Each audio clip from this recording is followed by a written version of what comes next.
Hello, welcome back to Bard Interviews. Today we're going to look into notorious playwright, poet, and actor William Shakespeare. Let's give him a big round of applause. Thank you. Hi, Billy. Thanks for having me on the show. I'm excited to be here and answer some questions.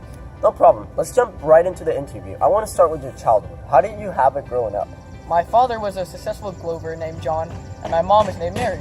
I was educated in the King's New School in Stratford. When I was 18, I married to Anne Hathaway. That's very interesting. So your father, he made gloves? Yes, and he was very successful too. Oh, I hadn't known that profession. And on the hand of not knowing, when were you actually born? Great question. Wow, I like your setup. When's your birthday? Come on, Will. Answer the question. Well, no one knows the true answer to that question, but we all say that's April 23rd, so let's just go with that. So it might as well just be April 23rd. Okay, let's move on. For my next question, let's talk about how and why you decided to become a playwright, poet, and actor. Alright, let's get right into it. So, did you have a moment of truth that led you to choosing writing as your career, or was it forced upon you? Well, after writing my first two poems, I realized I had potential for writing, and I thought I could act too. I had an interest for theater, so that was perfect choice. I guess that's a good reason to become a playwright. Did it pay off? Well, yeah, I'm pretty sure it paid off. Most of my plays became very famous, and I am extremely proud of them. That's great. There's a lot to be proud of. What play are you most proud of? Well, all of my plays are masterpieces, but I feel like my best work was Macbeth. Brilliant piece of work. I believe it is my most popular play as well, since it has so many different variations of the play, but none compared to mine. So, William, did you expect your plays to become as popular as they did? Not to mention change the way plays were written forever? In all honesty, I had no idea my plays would even sell out, let alone do as well as they did. It still amazes me to this day, and I'm so grateful what the plays have given me. That's great. Let's get on to the topic of a rumor that's been going on regarding Macbeth. Yes. I think I know where you're going with this. Let's just get right into it. I heard a legend that saying the word Macbeth in any theater will leave a curse on you. I guess we all just wanted to know, is this true or just some random myth made up by some actors? That's a great question. Many believe it is a curse, many believe it's fake with crazy coincidences, but I believe it could be anything you want it to be. Okay, I guess. What about when the characters say Macbeth's name in the play? He's the main character after all. The play cannot be named, but that does not mean the word cannot be said. That's a very intriguing answer. And that's all the time we have for today. Thank you for coming, Shakespeare. Everybody give him a big round of applause. You are the biggest inspiration for writing. Thank you.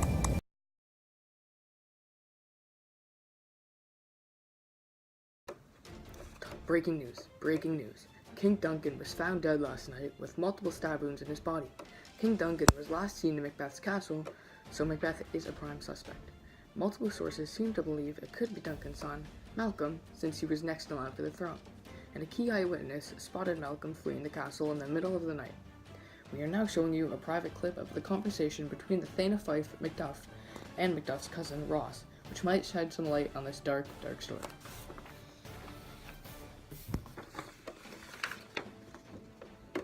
Is it known who did this more than bloody deed? Those who Macbeth was slain. Alas the day, what good could they pretend? They were suborned. Malcolm and Donalbain, the king's two sons, are stolen away and fled, which puts upon them the suspicion of the deed. What we can take away from this conversation is that Ross first asks Macduff who killed the king. Macduff then responds with how Macbeth has killed the servants and were paid to betray the king. Macduff also mentioned that Malcolm, as well as the king's other son, Donalbain, have fled, making them the prime suspects. So, the evidence we have concluded from this heartbreaking story is that Malcolm and Donalbain are the prime suspects. The noble Macbeth is set to become the King of Scotland, and a good one at that. This has been the Scottish Breaking News, bringing you, lovely citizens of Scotland, the top stories at lightning fast speed. Good night, everybody.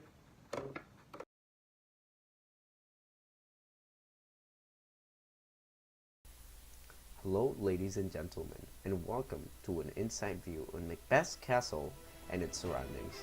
In this report, we'll be visiting key locations and explaining the events that occurred there. Along with each location I visit, I will provide a quote from the text related to that place. I welcome you to watch, relax, and enjoy the tour, all while learning about the key events, locations, and quotes in Macbeth.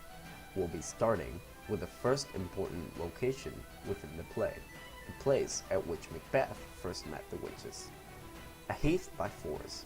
This heath, at which such a significant event happened, is currently dominated by low shrubs and the soil is hardened and infertile.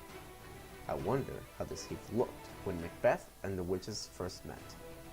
I'll now be quoting the three witches upon the heath. All hail Macbeth! Hail to thee, Thane of Glamis! All hail Macbeth! Hail to thee, Thane of Cawdor! All hail Macbeth!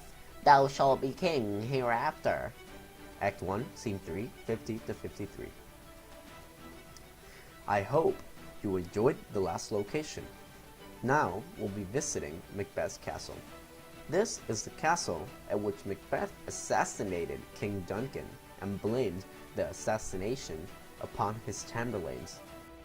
The room you currently see is the room at which Macbeth was last known as a free man. It is the room on the scene in which he last had a sense of right and wrong. This is also the room in which Lady Macbeth managed to taunt Macbeth enough to convince him to do the assassination. Now, we'll be looking at the room in which King Duncan was assassinated. In this room, King Duncan is assassinated in his sleep by Macbeth. This is a quote directly from the text. I go, and it is done. The bell invites me. Hear it not, Duncan, for it is a knell that summons thee. Act 1, Scene 1, 63 to 65. This is a quote of Macbeth's words right before assassinating King Duncan. The next and last place we will be looking at is Burnham Woods, the prophesied forest in which the soldiers camouflaged themselves to run towards Macbeth's castle. Macbeth was told not to fear until the forest moved towards his castle, and the prophecy was fulfilled when the soldiers decided to use branches and twigs as camouflage. A direct quote from the text would be, Bring me no more reports, let them fly all, till Burnham Woods removed to Dunsinane, I cannot taint with fear. Act 5, Scene 3, 1 to 3. This is a quote in which Macbeth showed his confidence and said not to be given reports until the woods moved. I hope you enjoyed the tour on an inside view in Macbeth's castle and its surroundings. In this film, we attempted to add quotes, information, and a visual on Macbeth. Thank you for watching. We'll see you next time on Bard Interviews.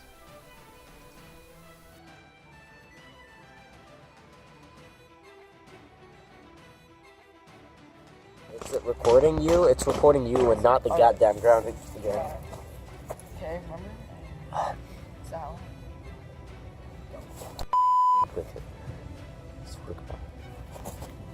Hello, welcome back to Bard Interviews. Today we're going to look right into Different variations of the play, but not to compare to mine.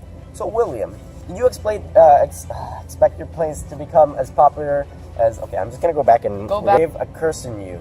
Now let's go back because I. Okay, we can go to. I know where you're going with this. Okay.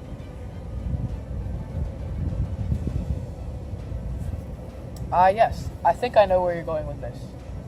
So let's just get right into it. That was terrible. I'll wait a bit. Okay. No. Okay, just like a little. Okay. Yes, I think I know where you're going with this. Wait, that's super fast. I think you double tap so it went. Yeah. That's how we want it to go. Yeah.